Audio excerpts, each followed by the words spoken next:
right. Next up, our next speaker writes JavaScript at Wrangle.io with a focus on both web and mobile development, is a fan of YouTube videos as well as weightlifting, and will be telling us about using the purple pattern to make our apps lightning fast. Everybody give it up for Houssein Djirdeh.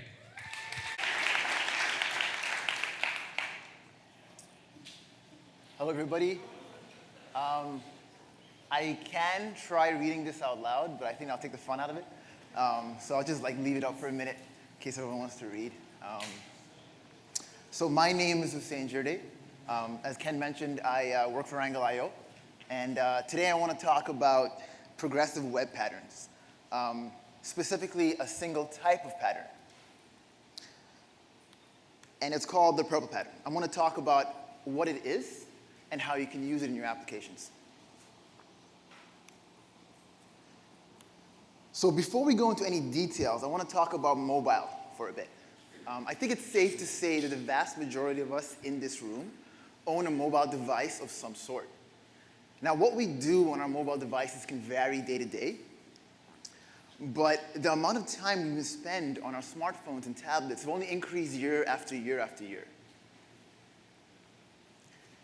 Here's some data from ComScore, and I promise this is the only data-heavy slide. The rest will be better. But here's some data from ComScore that shows a comparison of unique visitor visits between mobile web pages and native applications. Now, as consumers, you can't deny that we do spend more time on native apps than we do on the mobile browser. But you can see that we're far more likely, actually almost 3 times more likely, to visit a mobile web page than we are a native app we haven't used before. And that's huge. That just goes to show that we spend a significant time on mobile, on browsers, even on our mobile.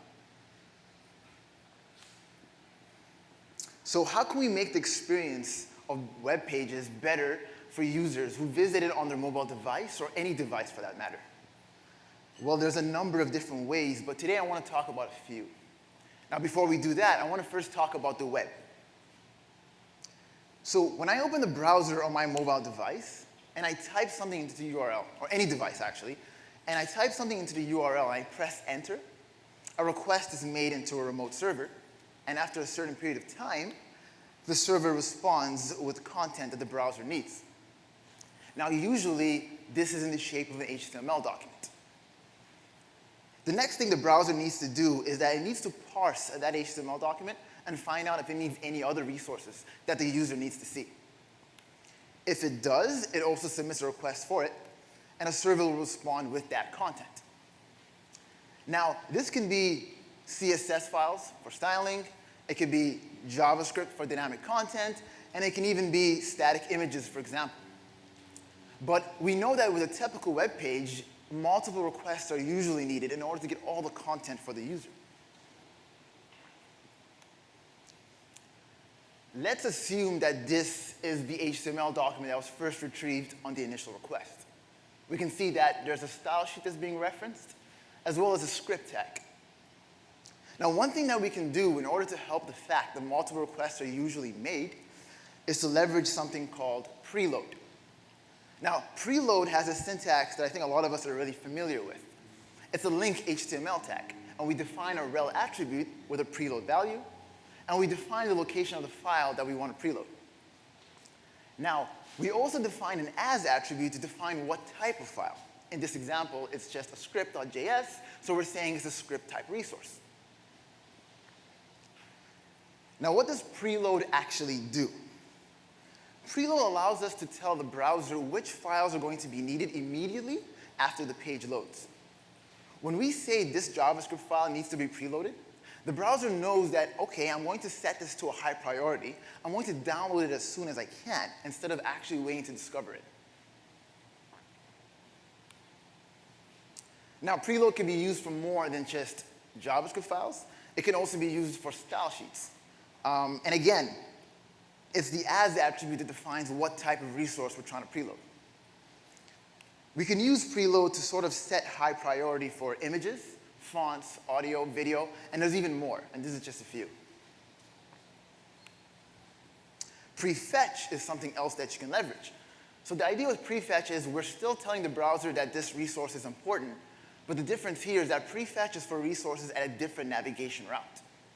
So the browser knows that, okay, I'm going to download this as soon as I can, but I'm going to first download all the critical resources, and I'm going to set this at a lower priority.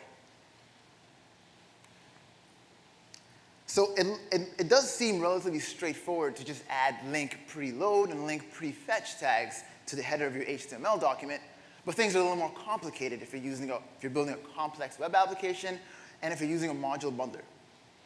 Fortunately, if you happen to be using Webpack, there's a plugin that can actually solve this problem.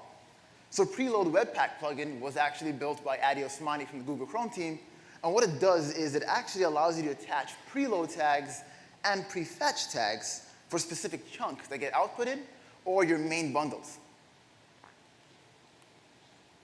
So can we use preload and prefetch right now? So fortunately, preload is supported in Chrome. It's supported in later versions of Safari and Opera. And it's actually partially supported in Firefox. So with Firefox, only cacheable resources can be preloaded, but you can still preload JavaScript files, style sheets, and so forth. So we've talked about how preload and prefetch can sort of be leveraged to download more critical resources faster for the user. But I think another important point of topic to discuss is H2 server push. So HTTP 2 aims to provide a number of performance improvement over HTTP 1. But the one I want to be talking about here is purely just server push. So the idea behind server push is that when the browser makes the initial request to the server not only responds with an HTML document, it also pushes some critical resources back to the browser. In other words, we're giving the browser what it needs before it even knows what it needs. That's like a weird tongue twister, but I hope that made sense. So one thing I didn't mention previously is instead of adding link HTML tags to the header of your document, you can also specify link HTTP headers in order to achieve preload effect. And the format is very similar. You just define the file location, you add rel preload, and you define the as attribute. Now the thing is that the majority of server platforms that actually provide H2 server push, they'll see this, and they'll know you want to preload those files. And then they'll immediately try pushing those files every time you reload that app. A good example of this is Firebase. If you've ever used Firebase's hosting platform, all you need is a simple Firebase JSON file. And in there, you can actually specify link HTTP headers for specific files you want preloaded. And what will happen is it will automatically actually push those files every time you load the app. But if you happen to only want to leverage preload and you want to use link HTTP headers, you can actually add a no push directive and just say, hey, I don't want you to push this, I just want this to be preloaded. Or you can actually just use the link HTML tags like we did previously. The effect is the same. So here's some interesting data. Sorry, this is the second data slide. I promise it's the last one. But it's a very interesting guide written by Jeremy Wagner. If you're interested in H2 server push, I would definitely suggest reading it. But what he did was he actually ran a number of tests on a single web page with different conditions and different variables. So you can see here in the center right part of the chart, you can see what the actual page load time with only HTTP 1 no enhancements. To the right of that, you can see that the page load time decreases when he inlines CSS. And to the far right, he actually inlines everything. Now we know inlining CSS or all your resources can actually cut loading times because that cuts round trips to your server. But we know that's not always the most practical thing to do. To the far left, you can see what happens when he actually just switches to HTTP 2, but he doesn't do anything else. And that just goes to show that HTTP 2 can provide some more improvements without you having to do anything specific.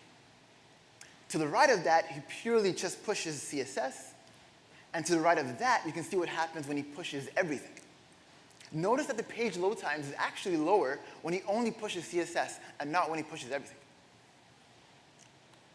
So with H2 server push, you can end up pushing too much. And the thing about H2 push is that there's no right number of resources that you should be trying to push. It's really dependent on the application you're trying to build and the amount of critical resources you have. The idea you gotta keep in mind is that if you are pushing everything, the browser will try to download all of those at the same time. Another thing about H2 push is that you can end up trying to push unused assets.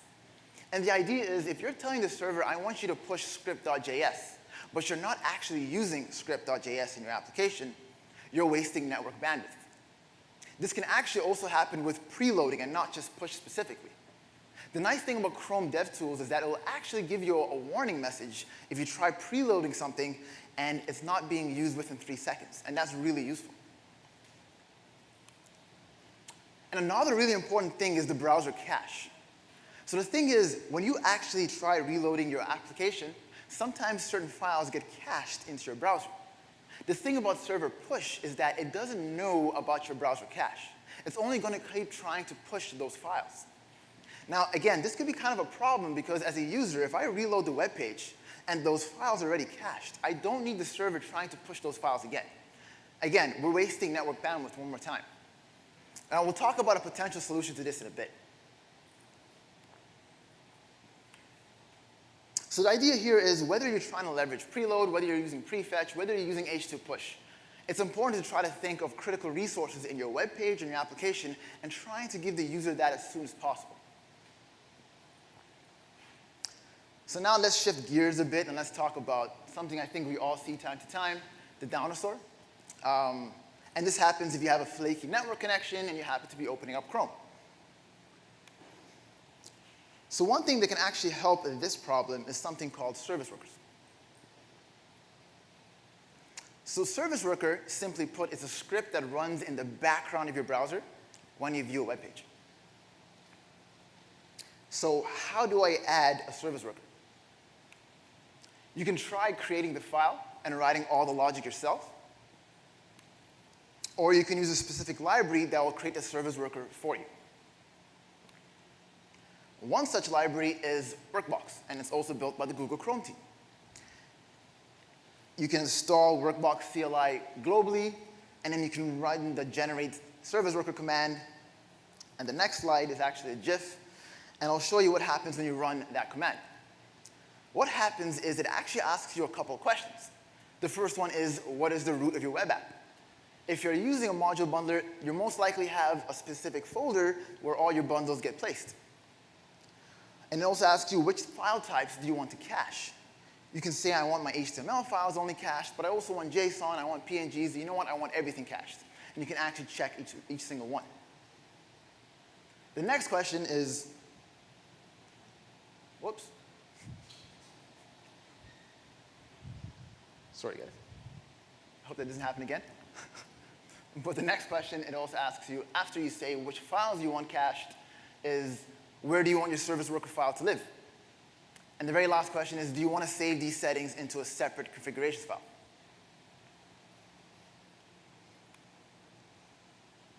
Now, answering those questions, what that does is it generates a service worker where you ask it to. But having a service worker file sitting somewhere in your folder doesn't do anything until you tell the browser, I want to register that file.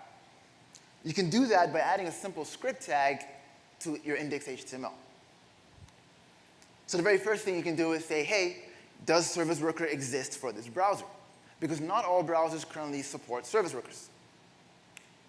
The next thing you probably want to do is make sure you try registering the service worker after the window on load event. And this is kind of important because you don't want registering the service worker to contend with window on load. Once you know the window on load event is done, you can actually just run service worker register, and you can actually put the service worker file. You can then output console log saying your registration was successful or if registration actually failed. So we've talked about how to install service workers using something like Workbox, and we've talked about how to actually register service workers, but we haven't talked about what service workers actually do. So the first thing you can think of is you can think of something called an application shell. So an app shell is, like the name suggests, the shell of your user interface. It's the HTML, the CSS, the JavaScript that make up the part of your app that doesn't actually hold the real content. You can think of it as the header, the footer, and the loading icons. The reason why we tell the service worker to cache specific files is if it caches the application shell, when the user tries to reload your application for the second time, it doesn't have to be retrieved from the network. The service worker already has those files in place. You can think of the service worker like a middleman between the network and the browser. The service worker is essentially saying, hey, you don't have to go to the network to actually get these files. I have it cached. Here you go. So you can cut loading time significantly on repeat visits. So remember how the very last question of that generate SW command said, hey, do you want to save this configuration to a separate file? What that does is it just adds an additional file to the root of your project with pretty much a simple exports file, exports JSON object. So you can see here the very first attribute, glob directory, pretty much represents where the root oh. Is it not connected right? Whatever, it's fine. So the glob directory sort of represents the root of your project. And again, if you're using something like Webpack, you most likely have an output folder, and it's usually called dist. Glob patterns is pretty much just wildcards to talk about what files you want pre-cached. In this example, you can say, hey, I want all JavaScript, all PNG, SVG, HTML, and JSON files. I want them all pre-cached. Service worker destination is where you want that service worker file to live. Most likely, you want it to live in the actual folder that gets deployed, the folder where your actual application lives. And navigate fallback is something you actually might have to add if you're building a single-page application. It's essentially telling the service worker index HTML is the HTML of this single-page application. So the nice thing about using something like Workbox is we can run a single command and it will generate a service worker for you. But the issue here is that anytime you make a change to your application, if you happen to add a new feature, if you happen to cut down a file, you're going to have to run that command again and again because you want your service worker to be up to date. So it probably makes more sense to actually integrate that into your build process. So instead of installing CLI globally, you can actually just install it as a dev dependency, and then you can attach it into your build step. And the idea is now you always know that every single time a build happens, a new service worker file gets generated. The nice thing about Workbox is once you've answered those questions and you have that configurations file, you don't have to answer those questions again. It just knows to use those, what you have in that file as what you want. If you happen to be also using Webpack and you don't want to be using the node step, you can use Workbox Webpack plugin. And the end result is essentially the same. So the first thing that a service worker is really useful for is that it can cache your application shell.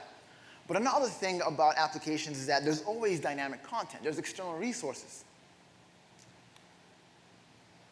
So again, this is that file that we just discussed, that is your configurations file, but there's a new attribute that I just added called runtime caching.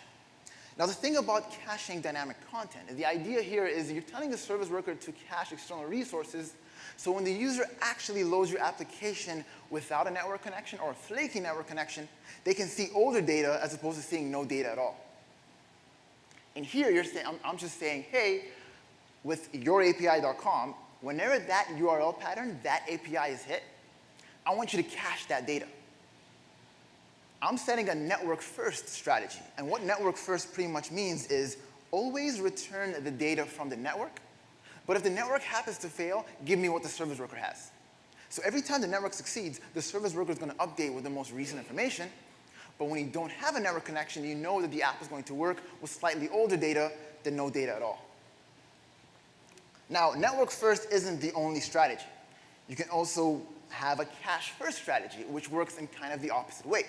It'll always return the data from the service worker, but if that happens to fail, then get data from the network. Another strategy you can actually use is fastest. And the idea here is just a race. Give me whatever data comes faster, whether it's from the service worker or the actual network. Now, this will probably make more sense if you're building an application where you know the data won't change. You just want the data as soon as possible. You don't care where it comes from. There's the cache-only strategy, and the idea here is you want data from the service worker and never from the network. This can be useful if you only want to test pure offline apps. If you want to make sure that, hey, this app only works offline, then cache-only can be useful. And there's a final one called network-only, and the idea with network-only is it'll only return data from the network and never from the service worker. And I still have a hard time trying to understand why someone used this, because it's the exact same thing as not having this at all. But still interesting. So it's the combination of having an app shell that's pre-cached, as well as actually caching your dynamic content, that allows for two things. One, it allows your app to work offline, which is always going to be a very useful thing. But also, in terms of actually making apps work faster, we know that repeat visits will always be much faster for the user, because the application shell is now cached. So the actual browser doesn't have to request those resources from the server. The service worker has that information. So can we use service workers right now? Fortunately, Chrome, Firefox, and Opera all support service workers. With Edge, it's actually been under development for some time, which is awesome.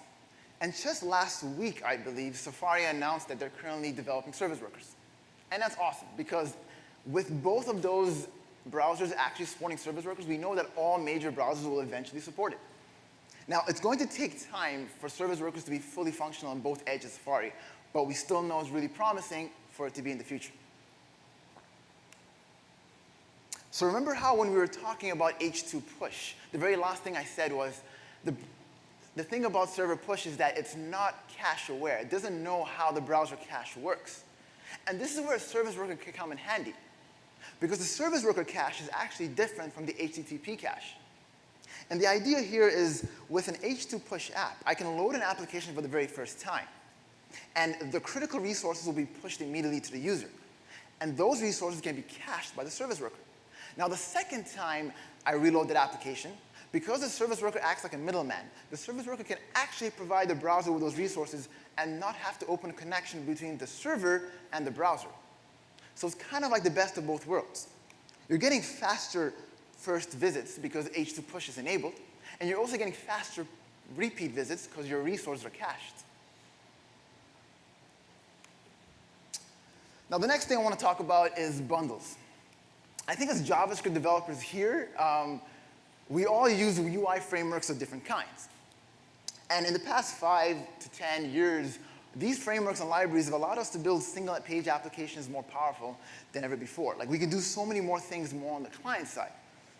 The issue with this is we end up having quite large bundles from time to time. So here's some data for somebody who just decided to actually pretty much generate a hello world in a number of these different frameworks. And he noticed that some generate 4 kilobytes from the very get-go, and others generate up to 145. Now, the ones that generate larger bundle sizes are probably doing it for a reason. Like, that framework provides something. But it's still something to think about, right? It's like you're generating a very simple application. It could be a simple hello world, but you have all this JavaScript heavy bundle provided to the user. So one thing you can do to actually sort of solve this problem is think of things in terms of code splitting. So instead of providing the user with the entire bundle from the get-go, maybe we can split our bundles into separate chunks and give the user what it needs. If I'm on the login page of an application, do I need the JavaScript that's powering the details page? Probably not. Now, with code splitting and actually splitting your bundles into separate chunks, you can provide the user what they need and specifically just lazy load what they'll need in the future. And the idea is when they change routes, those actual chunks get loaded, and the user can actually see that part of the application. Now, Webpack can actually make this process pretty relatively straightforward, but if you happen to be using a framework, a lot of frameworks have lazy loading functionality built in. Angular, for example, has route and lazy loading mentality in such a way where if you split your modules into different modules, if you split your app into different modules, you can specify single routes to single modules. And the idea here is with load children, that will only get lazy loaded when you go to that route. If you're using something like React, React Loadable is a great example. It's a great library that allows you to split your components into separate chunks. So you don't have to worry about all your components loading. You can be sure that specific ones are loaded for your user at the right time. Now, if you're thinking of code splitting and lazy loading from time to time, you probably want to keep an eye on your bundle to make sure that things are actually working well. So when you're adding features, when you're removing features, you want to make sure that things are needed when you actually need them. So there are a couple of tools out there that make it easier. One is Webpack Bundle Analyzer. And what it does is it actually gives you a pretty cool chart that allows you to look at some bundles all your bundles and see which dominate over others, as well as what parts of your bundle are larger than others. Another really cool tool that I actually stumbled on recently is called bundle size. And what it does is it actually fits into your CI flow. So when you submit a PR, it actually can tell you, hey, your bundle size is larger than the threshold. What are you doing? Or your bundle size is getting larger than master, and you have an eye and you actually know what's going on. So again, the idea with code splitting and lazy loading is it makes you think of trying to lazy load your remaining routes. When your routes are granularly loaded for the user, things can actually load much faster, because the user doesn't have to load everything from the very initial route. So the thing about the purple pattern, it isn't a specific one thing that you should be doing. It's sort of a collection of different tools that you can sort of think of, whatever application you're building, whatever tool you're building. And the idea, again, is you want to think of trying to push your critical resource as fast as possible because you want to render your initial route as soon as you can.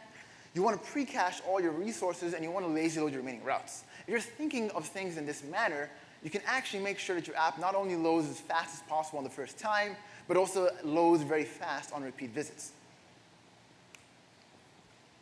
So the thing about the purple pattern is that it's coined into a term that I think many of us have already heard, progressive web apps or progressive enhancement.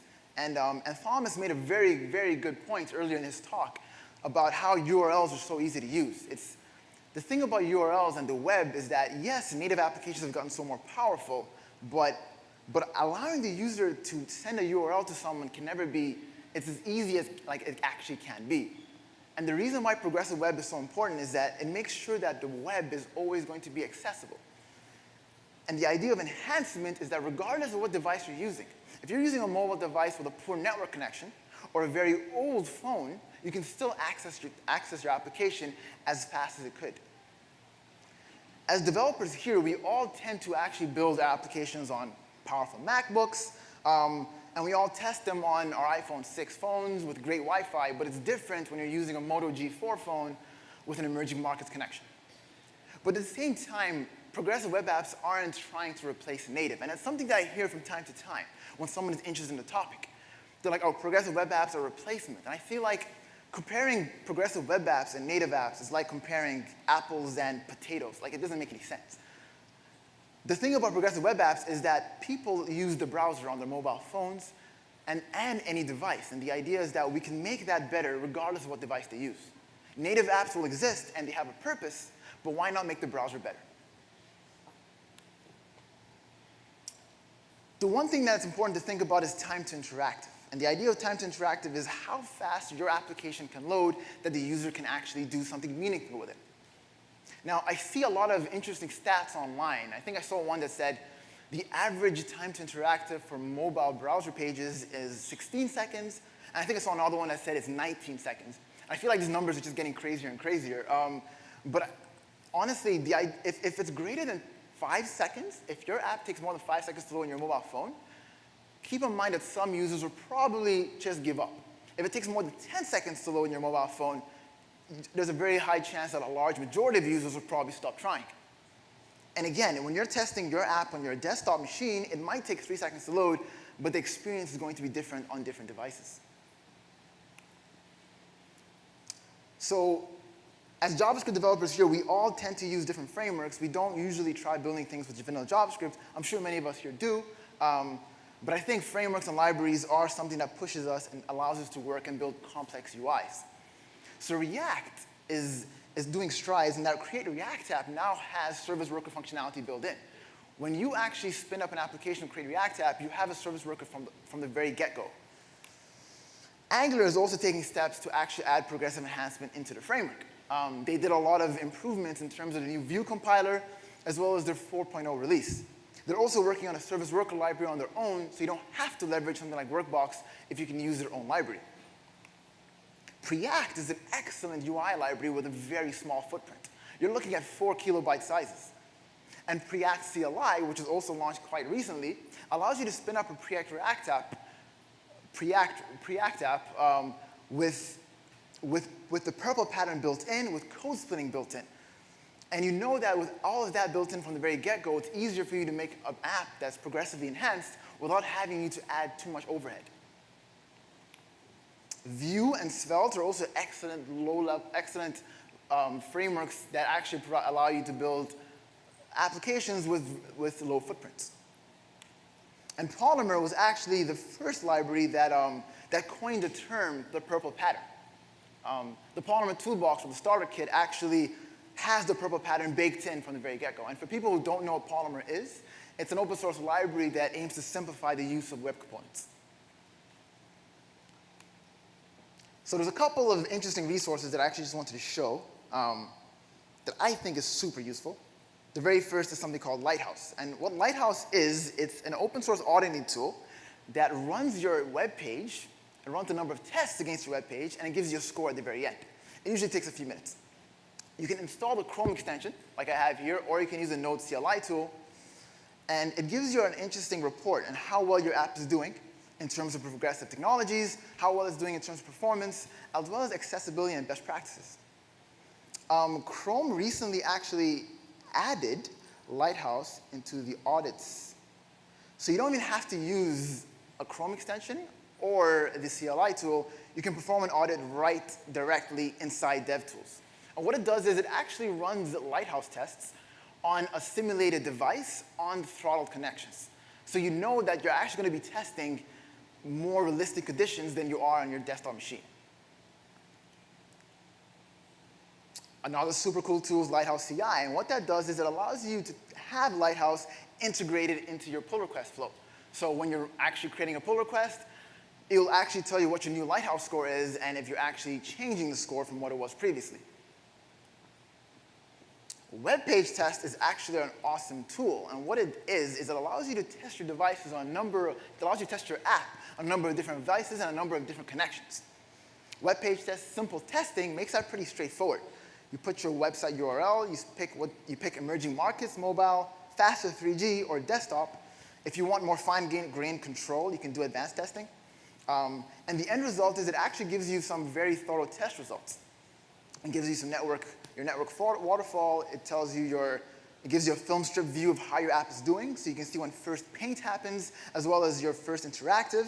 And the nice thing about web page tests is also it attaches a Lighthouse report to it, so you can see how well your app is doing in those scores as well.